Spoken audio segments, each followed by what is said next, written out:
Hello, everybody. Welcome to Redefining the Workplace. We are here to help you keep pace with today's dynamic and multi-generational workforce, as well as help you navigate life both in and out of the workplace. I'm your host, Alicia Harris, and the purpose of our conversations are to reflect on how we help our employees live happier, healthier, and more meaningful lives. This podcast is powered by Planly, a personalized health and wellness benefits platform. You can learn more at tryplanly.com. So today we are super excited to have this conversation with Rebecca O'Brien. Rebecca is the founder of Wellness by Rebecca. She helps employers and leaders reduce stress, prevent burnout, and embody sustainable success.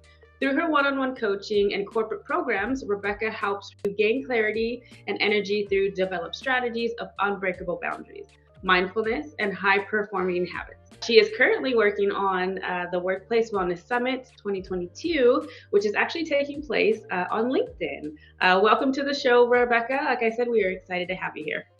Thank you so much for having me. I'm so excited to be here with you today. Yay! So let's go ahead and dive in. So I like to lead in with conversations on learning more about you and what you got going on. So can you tell us a little bit about how you help companies and the HR teams as well? Yes. So I founded Wellness by Rebecca about almost 7 years ago now. And I do work one-to-one, as you just shared there, both one-to-one and with group coaching. And also organizations and HR teams and with their employees. That's a real strong passion of mine as I've been in corporate myself for many, many years before this. But yeah, I mean, I help them prevent burnout and really focusing on so many employees have been affected. I think we've seen with the last 2 years and with the pandemic. Yeah. So employee burnout is a big thing.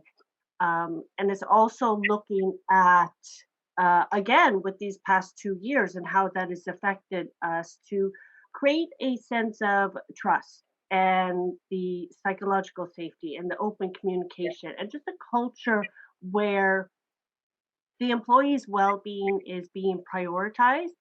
And so, that can also lead into their creativity and their focus and optimizing their productivity as they are, also at a workplace where it is one part with the results and growth and the bigger numbers of the company, but it also is with the individuals in their work-life harmony and being able to have both because they're distinct in each other, but of course they also cooperate with how we are as human beings and living our lives. I love it. Yeah. So employers are actually now finding out that overall well-being, it's no longer a personal matter anymore, and that's what corporations have decades now. Is that Yeah. overall well-being is on the employee, but now they're finding that it's actually affecting the workplace. So I love that Mm, corporations are actually trying to. I feel like they were actually forced to see that this is actually something that they need to yeah. actually contribute to. But I love Mhm. that organizations are actually taking the lead on this. And Yes. individuals like yourself are helping them. So I love it. Yeah. No, it is. I mean, with these past 2 years, so much has happened, and there's been, of course, great loss and grief and devastation with the whole pandemic and what what has really happened throughout these past 2 years. But it's also been such change and such, I Oh think, yeah. growth with both humans, but also growth in terms of companies where they've had to act really fast because Yeah. either they're catching up now and still trying to, put out fires, or they have, made changes and took that action so quickly that they've been able to bring in that wellness and well-being programs and resources and support for their employees to Mhm. then, really continue on the path to success, both individually and as a company. Yeah, I can definitely speak to things changing so fast on a personal note. When before COVID hit and everything, I used to uh go to the gym and just my overall my well-being focus was physical. And then Mm. all of a sudden, COVID hit, everything shut down. I wasn't able to go to my cycling classes that I went to on a daily. And then I found out I was pregnant. We were stuck in the house. And then on top of all of that, my mother-in-law was with us too indefinitely because we didn't know what was going on. We didn't want her traveling. So definitely your well-being can change in a second. Mm. And Yeah, it's definitely affecting the workplace as well. Everybody had to go to remote work. There were some mhm, employees that were facing social isolation very fast, and yeah. corporations had to figure out ways how to combat this and how to actually help their employees. Yes, yeah, yeah, absolutely that. And it was really, you can see with both, I think, like the introverts and the extroverts of one has been, really thriving and loving this, and Oh then other people have not been, loving this, and you can definitely see the differences where we all are different and we're unique human beings, and it's also the leaders that perhaps did not have the skills or the knowledge or the education of, how do we act in a place of the pandemic or something happening like this over the whole world, and what are the right, I say within quotations, but what are the right steps to take, and what exactly does that look like? So it's really been affected with both, I think, bottom up, um, approach with everyone within the companies. No, absolutely. I love the fact that you brought up leaders. Leaders is a um, pretty big one. Mm, A lot of organizations are finding that it's not just how their company is ran, but it's also mhm, who is facilitating how their company is ran. And the yeah. leaders is a really big one. So can you actually go more in depth about how important it is to make sure that your leaders are trained to handle certain situations per an individual basis? Yes, yeah. Great, such a great question, because I think we've seen with many cases the good and the bad, and that's not, to fault with anyone, but it, of Yeah. course, employees, looking to their leaders and looking for someone to take action and both represent, but also have within the psychological safety aspect, the trust Yeah. aspect. Your Yeah. employees are definitely looking at you to, take a stand or take the action or prioritize of, okay, we can acknowledge that this is a very difficult situation, and being able to speak on that really with the vulnerability, but also looking at, we're in the same boat, and we're going to handle this, and these are the steps we are going to take. So really, being open with that, but also for leaders to know themselves. I speak a lot about mindful leadership and introducing mindfulness in the workplace.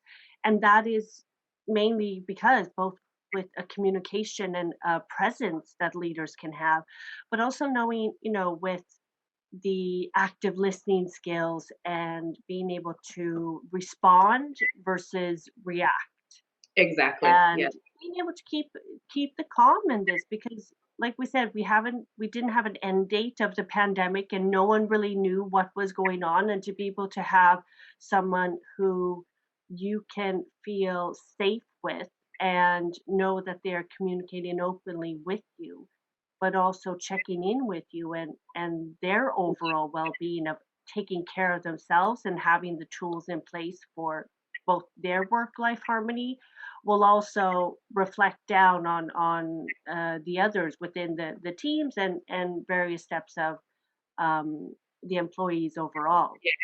No, absolutely. Leading with empathy is a very big one. Understanding, Yeah. putting yourself in someone's shoes when certain Mm, situations are happening. I had a previous conversation with an employee that she during the pandemic, she's a mom of three. One mm, of them was about 6 months old at the time, and her manager did daily touches with her, calls, FaceTimes, and even Zooms to me mm, way too many at a time. yeah. And there was one incident where I wouldn't say, yeah, where her loyalty switched with the company because of the Mm, way their manager handled the situation. yeah, She had her child that was crying or fussy at the time, and he had yeah, asked her to put him away during the meeting. yeah. And you got to put yourself in someone else's shoes. Her 6 month old needed her attention as well. At that point, you Mm, understand the situation and you say, "Hey, we can handle this later. Take care of what you got to take care of." yeah, Versus saying, "Can you put the baby up so we can have this conversation?" So yeah. Oh my definitely goodness. leading with empathy is a really big one. Yeah, yeah, absolutely, absolutely. And Awesome. learning those lessons. I say for him or her, or within the conversation they had of examples of what not to do and what not to say.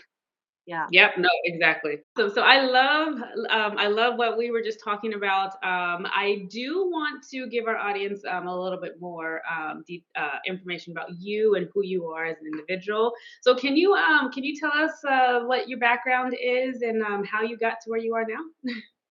yeah. So my background is actually in corporate. Myself, I worked in sales and marketing for about 15 years, both within hotels and tech and IT, events, and I also worked at a media company at the very end, let's say, of my corporate career. And typical, I'd say, high achiever of both studying and taking my going for my bachelor's and other associate degrees whilst working and loving it. And really, I moved abroad. I moved to Europe and worked both in London and Madrid and in Dublin. So I was all about that. I'm young. Let's ride the fast train and do as much as possible in as little time as possible. And I Yeah, would say that much of that, with both work, but also myself, of how I was feeling and really dealing with stress, but not acknowledging it, being very disconnected to myself and not honoring my needs and not yeah, really having the awareness, to be honest, of what burnout was. That led up to, kind of at the end of 2013, I started going to the doctors because I knew that something was wrong. And I just felt like I have no energy. I'm exhausted. I was 35 at that time. And things just weren't adding up. I didn't know what it was, but I knew that something wasn't right. So going from various doctors, about five different ones, to they didn't know if it was a brain tumor or if it was my thyroid. I did all these different tests of the spinal fluids, just the whole works. And thankfully I could do that and seeking doctor to doctor, but it was very difficult. And at the end, I was at a dementia hospital as well because they didn't know, from my brain and saying that I can't focus, I can't concentrate, I have brain fog, I'm not being able to continue at work, which I know today is all the signs and symptoms of burnout. yeah. It took a long while until they did discover that. So in 2014, then at the about the mid 2014, I was diagnosed with depression and burnout, Yeah. and I was then sick for 2 years. Like I just had a complete breakdown and was in bed for about 6 months, sleeping. I could not move. I could not, function. So that No, wow. recovery period for about 2 years was very intense, and I I had to take it as slow, really, as possible to honor where I was right then and accept it, even though I knew that this is not where I'm always going to be. I need to accept where I was at that moment in time. But then with the healing and going to different, asking for different types of help and going to different therapists and psychologists and doing other healing, trauma healing and Reiki and acupuncture, just everything, breathing work, breathing workshops, I'm very thankful that I could do it on various steps and take my healing yeah, as slow as I could for myself and for my own well-being, because yeah, it also gave me time to tap into my own passion and my real passion within health and wellness, because it's always been something I've been interested in. Um, I was just not as connected and self-aware as I thought I was with my own, my own priorities and my own priorities of health. So when I was, well enough, I decided to go back to school because it was very clear that I wasn't going to continue in sales and marketing and going that route.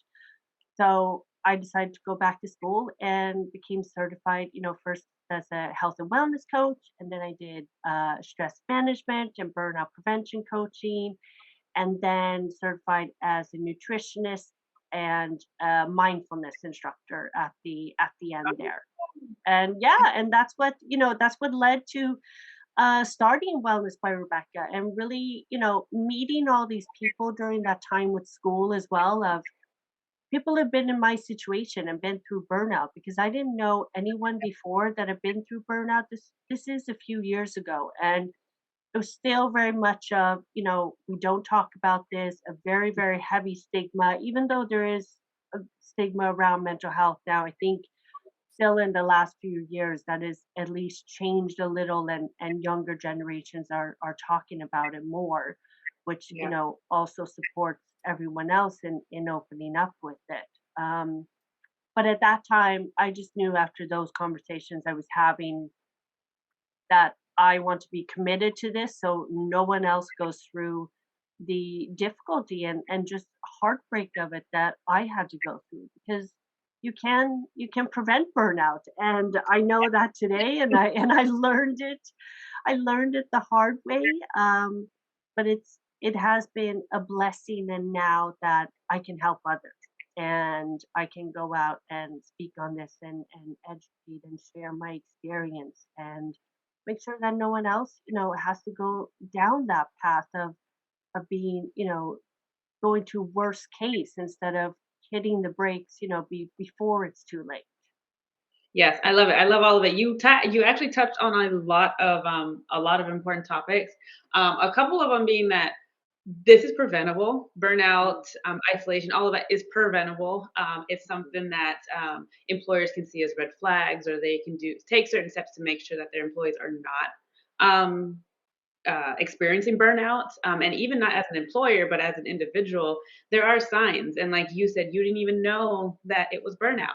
Doctors didn't even know that it was No. burnout. They had to go through all of these tests and see different specialists when it all came down to you were just burned out and you needed to take a break and go through that Yeah. healing process. So those are pretty important topics that you brought up. Um, Mm. so during that healing time, did you completely take time off work to just focus on you and the healing process? Because I know a lot of individuals can't do that. No, no, I know. And this is, I mean, for me, I took time completely off. And I was very lucky with that, because I know that everyone cannot do that. And at that time, I was in Sweden. And of course, healthcare looks a bit different there, and the practices and policies around that. Um, and it's a difficult one. It's a difficult one if you are burnt out, because it's kind of a decision, do I want to stay in this company, in this role, in where I am in my career? Like, am I happy? That's one question. But then the other question, of course, that comes down to, I totally get, like, the financial means, and what can I even Uh, take time off? What does that look like? Can I get support there? Um, so it is a difficult question to see, where are you at yourself? Can you take that time off to speak to your employer about that? Some companies do offer that, and it can vary in the extent of time, but it's also where you can still incorporate your recovery and how that looks for you, with, let's say, still keeping the job for the financial aspect of it, and being able to, keep a roof over your head. It will oh, just absolutely. look a little different from each individual on where they are in their burnout and their recovery, and where they are with their company. But to always have that communication, absolutely, is so important. Absolutely. Yeah. So I wanna talk about in a second here about how employers can make it easy for their employees to talk about well-being or burnout or just mental health as a whole. But Mhm. for our audience, can you give us some examples of what burnout might look like? Because as you said, you didn't even know what it was. I'm pretty sure there is a whole lot of employees that don't even know that they're going through burnout and they actually are. So can you give us some examples of what that would look like? Yeah, yeah. I mean, I usually break it down. I've written about this a lot because I try and get the signs out there, as often as possible because we miss them or we don't recognize them or we see them and we just push them down into the backpack and carry on because we don't, really have time for them or anything else. But it is on both the, mental, physical, behavioral, cognitive level of what, how will the symptoms show up and how will they look for you? A big one, of course, generally, burnout, where the definition of that is both with Yeah. complete, disconnected from your work or with life and what you find, joyful and what really brings you joy within your day-to-day life, but also the cynicism that is a big sign as well of with the work and checking out of I don't want to do this again. This is not fulfilling me. I don't Yes. have the energy or capacity to do this in terms of focus and conversation. But symptoms can range from headache to stomach aches to brain fog to concentration, memory problems is a big one, and that kind of goes under with brain fog. Um, but it can also be where you're picking up habits that aren't necessarily serving you, both with, let's say, food and alcohol. Yeah. It can be on a mood level of you're very irritated or lashing out. It can That's a also big be with your habits. You are not sleeping, you are not exercising, you are not eating properly. Again, back to nutrition and food and those things. Um, so it is very different for everyone, but it's looking at the symptoms of where am I not at my 100% or at least 80% of where I usually am?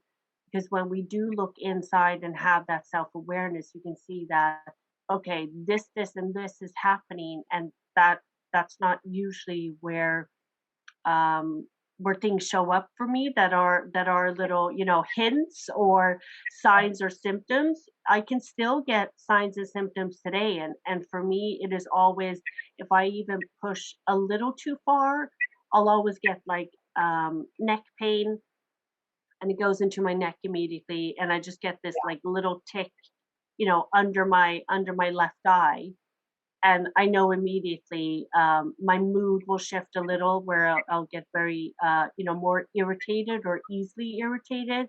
And I know I need to take a few steps back then.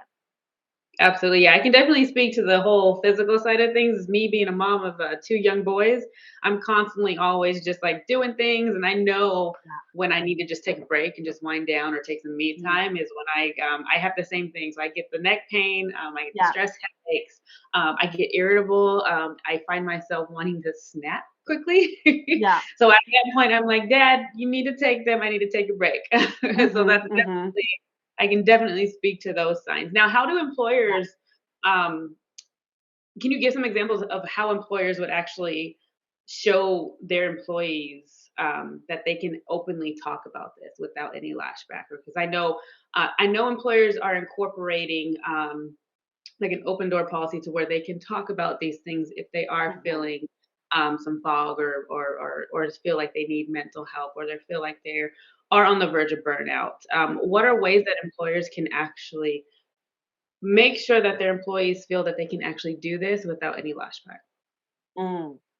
Great question. It is, I would say, on two aspects of kind of like looking at the company cultural in a whole of where bringing this up to light and saying, we speak about this, we are doing these practices each and every day now, we are introducing this new training or 10-minute meeting every Wednesday.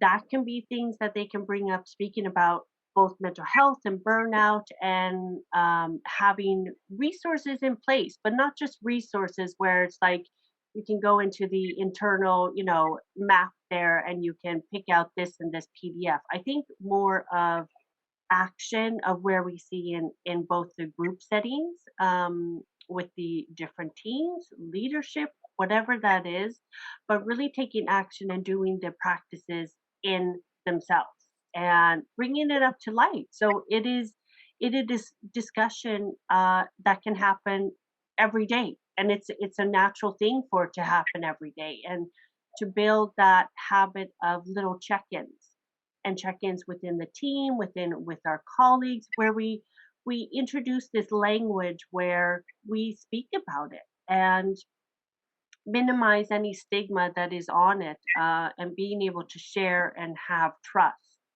Yeah. And that open communication will definitely start with leaders. So I'd say when it is time for, let's say, one-to-ones, or if you're checking in with your colleague or your team every week, that it's an introduction, or it's a how are you, but it's also it's kind of like how are you really, or Really.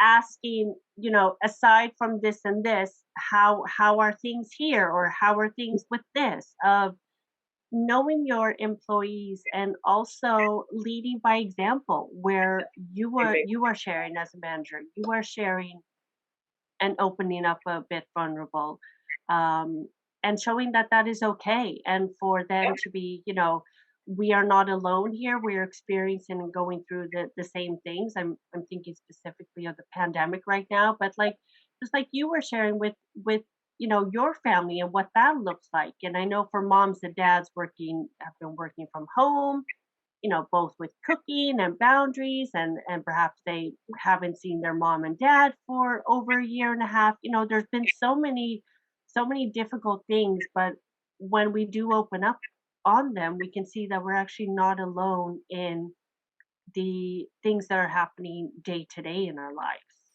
Yes, absolutely. I love leading by example. That's one of my big ones.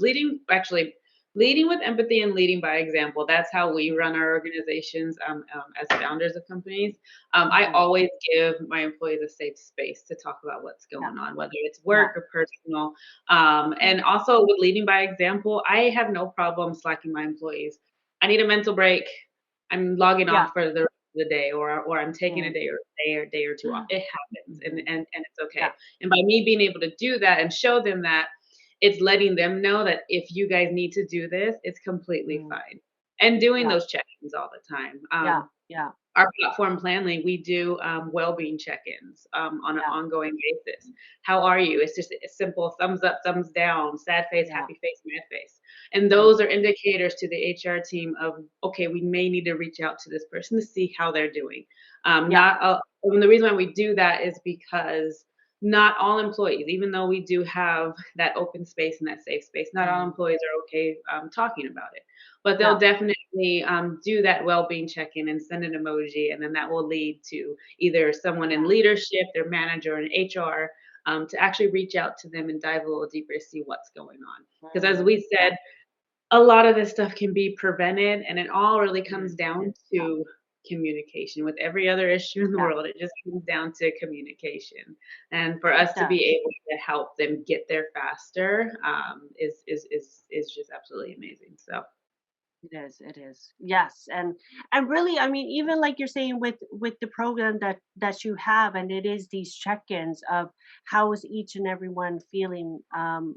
It's so important because not everyone will open up immediately or want to speak about this.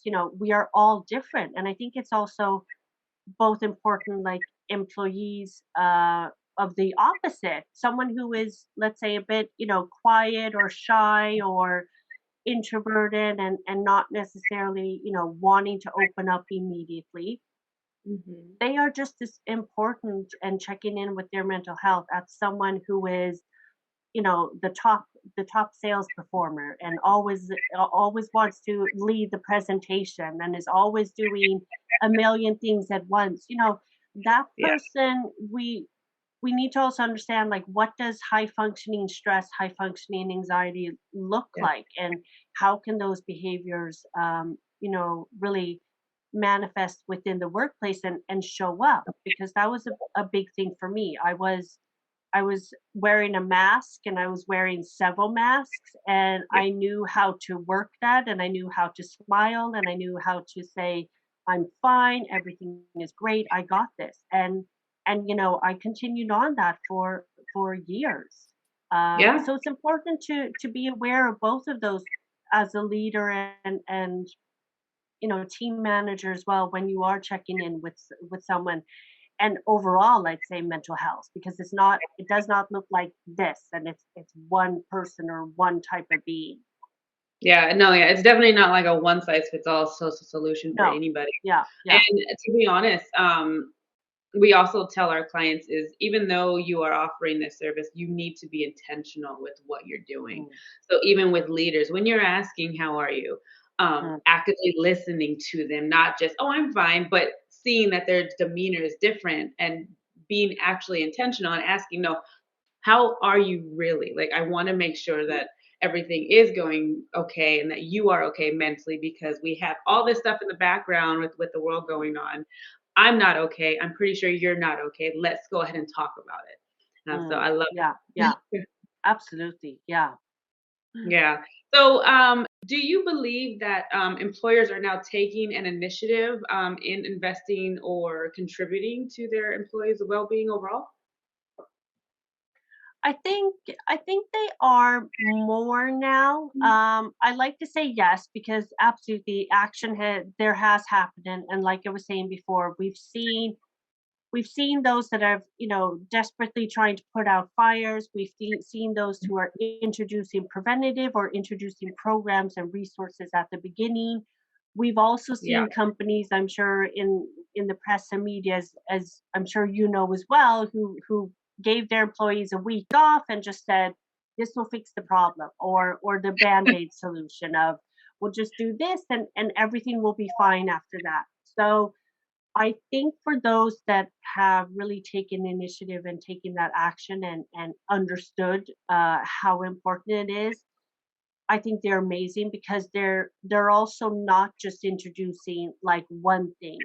It's not the old 1 hour class of yoga each week. Even though I love yoga, and I absolutely celebrate that, it's an important part as well. But I think companies are understanding there needs to be other solutions and resources and programs and support, and Yeah. one-to-one coaching, or a work therapist coming in. There needs to be something really for all, and also looking at all aspects of it, because we are so diverse, as humans, and there needs to be that inclusion of when we're looking at well-being, but wellness for the company. No, absolutely. And that's honestly why Planly is here is because Yeah, wellness is different for everybody. Your wellness yeah. needs are much different than mine. It's going to be much different for everyone. Mm, And offering a solution to where their wellness offerings are adaptive to the employee's wellness needs. Offering yoga is great, but not everybody is into yoga. mm, What if someone needs help with their financial situation? What if they need help yeah. with saving? What if they need help with their physical health? So it's different for everybody, and being able to offer them solutions to where it is inclusive for everyone and it does Mm, change with their wellness needs. I love that yeah. you brought that up because that's definitely what Planly is here for. Yes, So yeah. awesome. So one quick question: what is one misconception that people have about wellness coaches or wellness consulting, that whole industry in general? And you don't have to say individuals, but just maybe companies as a whole. um I would say, I mean, I think even just years back, even before I got into it, or both on individually, but like you said, with companies, I think there's almost been like this still factor of like the woo woo I say in in quotes here, because that's something, if you're not if you're not aware of the wellness aspect, and really looking at it holistically, and Yeah. looking at the importance of both mental health, physical health, emotional health, spiritual health, all of those things are incorporated within wellness, and it's not just one part of nutrition, even though that is a very important part. Yeah. It is Yeah. everything, and it's really everything within our um our work lives, and our work life, like, look at work life integration and work life harmony. It's Hmm. As we are unique human beings, we need it's all aspects of how we prioritize our health and our well-being. And I think it really comes down to knowing, what am I feeding myself, both, let's say, internally and externally, and getting that both the factors of internal factors, external factors within my life to support me in becoming the best version of myself and performing, let's say, at 100% or thriving, Hmm. really in all areas of my life. So I think wellness, perhaps people have looked at it as just, one dimension, or just the yoga, or just this part, or that might Yeah. be a bit, let's take that aside. I don't think that'll make such a difference in our employees' lives, No, but it absolutely. does, as it covers so many parts of our human experience. Sorry if you guys hear my dog barking in the background. I work from home, so anything can happen. Yeah. Oh, no, awesome. No, I love that. It just goes back to my personal experience, like what I was talking about in the beginning. Mm. Um, Someone is ringing my doorbell. Hold on one second, okay? Okay. Sorry about that. It's our landscaper. Oh, that's okay, that's okay. I'm gonna Listen, run and try these to things unlock these everything. Let things me. happen. Yeah, I mean, it's life. These are the things that happen. Oh goodness. So it actually takes me back to my personal experience. Like I said, my wellness goals were fitness at the time, were physical. Mm. But it changed really fast to mental. I started um, withdrawing from a certain work task I had to do. I would just push them off.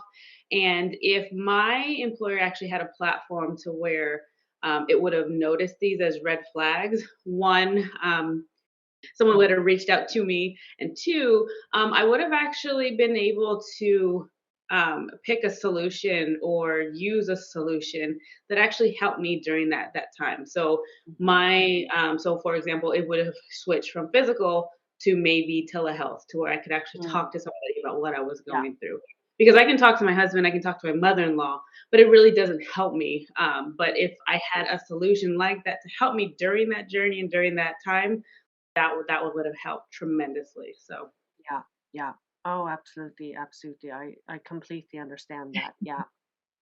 hey, I enjoyed our conversation. I do want to end our episode with you talking about anything that's coming up for you, any events that you have going on, any brand new services, or how do our clients or our audience actually, what platforms will they find you on? Where can they reach you? How do they reach out? So whatever you want to give us, the floor is yours. Yeah. Yes, thank you. Thank you. Well, I do offer my one-to-one coaching, with stress management and burnout prevention, as well as group coaching. And I'm very excited to continue, getting out there to workplaces, either if that is live or digital as well, doing workshops over Zoom, so we can prevent that burnout with employees, but really optimize everything within their health and well-being to find productivity and their results and creativity and focus. And it's such a win-win for companies in terms of sustainable success. And that is something I'm so passionate about, because it is possible, and I'm absolutely in supporting everyone with their goals and cheerleading, because we do we we enjoy our work and are in our careers, and that is a part, and that is a part of complementing both in work life harmony, which is absolutely possible. So that is one aspect. And then, of course, I know you mentioned with the Workplace Wellness Summit, we are holding this. I'm excited about this on the 10th and 11th of May. It'll be on LinkedIn, where we are speaking about leadership and culture, mental health, uh, communication, as well as diversity, inclusion, equity, all of those wonderful things that are necessary and a must in workplaces here today. And also finding new solutions and speaking about that and sharing both our experiences and background and education of what we've seen and what we want to see moving forward. So I'm excited, really excited about that. And you can find me on LinkedIn, Wellness by Rebecca, and on all other platforms, both with Twitter and Instagram. Website as well is Wellness by Rebecca, and I'd love to connect with you. And if you have any questions, please contact me. Awesome. Yeah, yeah. I have to figure out this whole Twitter thing. I haven't yet figured it out. I open it and then I'm like, not today, and I just close it. So, but I'm just restarting. I'm restarting with that. So I mean, I'm like 69 followers or something right now. So I'm fresh into it again. I said I'm gonna give it a real go. yeah, yeah. I open it. I'm like, no, you know what? Back to LinkedIn. I'm fine. Yeah, yeah. Say LinkedIn is definitely number one. Oh yes, yeah. No, I love LinkedIn. It's powerful. It's a powerful tool. That's how we met. Yes, yeah, it is. It is absolutely. Awesome. Well, to our audience, I will definitely put Rebecca's information in the description where you can reach her, and then also some more information on her new event coming up in May. So I am glad that you guys all were able to sit with us or listen with us today. And until next time, we'll talk to you guys soon. Bye bye. Thank you. Bye.